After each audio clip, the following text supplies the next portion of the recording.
Well, the death of George Floyd at the hands of Derek Chauvin led to protests across the country, some that turned violent and destructive, others that were peaceful, like the one here in Billings. More than 1,000 people crowded the streets of downtown Billings last June for a protest in March to remember Floyd and call for justice in the wake of his death.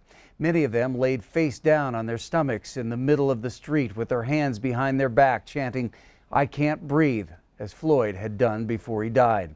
Now, I caught up with two of the people who helped organize that event, Ken and Amber Palmer, to get their reaction to today's verdict. My stomach was just in knots because I really didn't know what to expect. I mean, with cases that have happened like this previously, there has been no punishment. I wasn't prepared for them to say guilty. I was hoping beyond hope that they said guilty, but I was prepared for them to say not guilty. So them saying guilty was a huge relief. I've dealt with my own situations with police, being profiled, just for how I look, walking down the street, being questioned, being hassled, being harassed.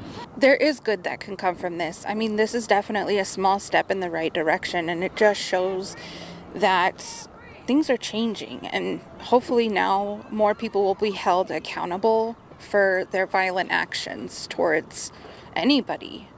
I mean, just because you commit a crime or because you're suspected doesn't mean that you need to be murdered. So even though this verdict, was great and it needed to happen, we still have a long way to go. Derek Chauvin could face up to about 75 years behind bars.